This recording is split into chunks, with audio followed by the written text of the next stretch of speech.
Jenazah pemimpin Hizbullah, Hassan Nasrallah, telah ditemukan di lokasi serangan udara Israel di pinggiran selatan Beirut, ibu kota Lebanon. Pertanyaan yang muncul adalah, bagaimana Nasrallah terbunuh? Apakah serangan Israel itu yang langsung menewaskannya, ataukah ada faktor lain yang mempengaruhi kematian pemimpin Hizbullah itu? Menurut sumber medis dan sumber keamanan Lebanon, jenazah Nasrallah ditemukan dalam keadaan utuh, tanpa memiliki luka langsung akibat serangan Israel. Lalu, apa penyebab kematian Nasrallah? Tampaknya, penyebab kematian Nasrallah adalah trauma benda tumpul akibat dampak ledakan yang terjadi saat gempuran Israel menghantam. Kematian Nasrallah ini menjadi pukulan paling signifikan dalam 2 pekan terakhir bagi Hizbullah. Bagaimana reaksi Hizbullah setelah kematian pemimpinnya? Apakah mereka akan terus melakukan perlawanan terhadap Israel? Militer Israel juga meningkatkan serangan udara yang dilaporkan telah menewaskan beberapa komandan senior Hizbullah dan menghantam sebagian besar wilayah Lebanon. Otoritas setempat melaporkan sedikitnya 105 orang tewas akibat serangan udara Israel di Lebanon sepanjang minggu waktu setempat. Kementerian Kesehatan Lebanon, dalam pernyataannya, menyebut lebih dari 1.000 orang tewas dan sekitar 6.000 orang lainnya mengalami luka-luka akibat rentetan serangan Israel yang berlangsung selama 2 pekan terakhir di wilayahnya. Tidak disebut lebih spesifik soal berapa banyak warga sipil yang tewas. Pemerintah Beirut juga menyebut sekitar 1 juta orang, atau 1/5 dari total populasi Lebanon, telah mengungsi dari rumah-rumah mereka.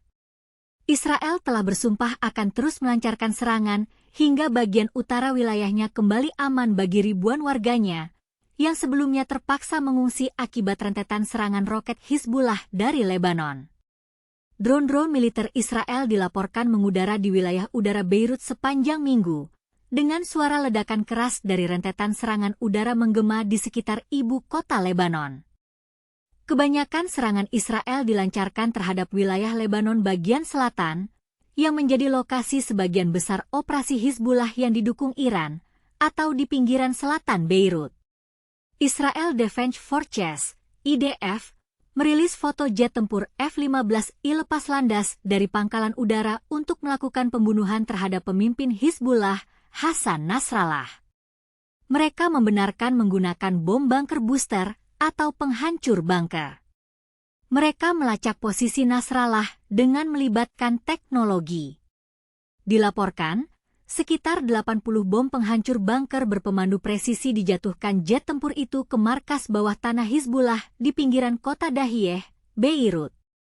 Serangan Israel menghancurkan bunker bawah tanah tempat perlindungan Nasrallah.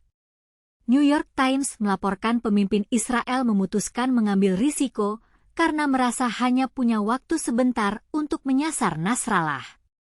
Intelijen mereka mengatakan Nasrallah akan menghilang ke lokasi lain dan mereka takkan mendapat kesempatan kedua. IDF kemudian menggempur pinggiran kota Dahiyeh dengan sekitar 80 bom hanya dalam beberapa menit di sore hari. Bunker itu mencapai kedalaman puluhan meter di bawah tanah yang dihuni sejumlah anggota senior kelompok Hizbullah. Dikutip Detik.net dari New York Post, serangan udara itu dilaporkan adalah hasil operasi intelijen Israel selama bertahun-tahun yang menembus jaringan Hizbullah.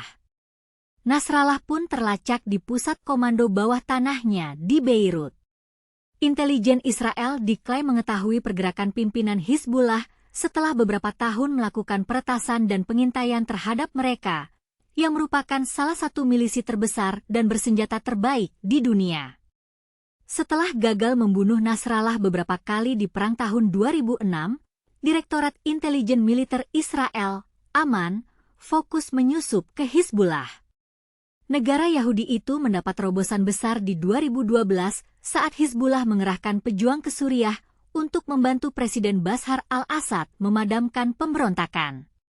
Mantan pejabat intelijen Israel dan politisi Lebanon menyebut pertempuran di Suriah mengungkap banyak sekali informasi dari kelompok tertutup itu, lantaran Hizbullah terus menerbitkan informasi tentang para pejuangnya yang terbunuh. Itu mengungkap informasi pribadi mereka. Pertanyaan yang muncul adalah, Apakah kematian Nasrallah akan mengakhiri konflik antara Israel dan Hizbullah? Bagaimana masa depan Hizbullah setelah kematian pemimpinnya? Apakah Israel akan terus melakukan serangan udara terhadap Lebanon?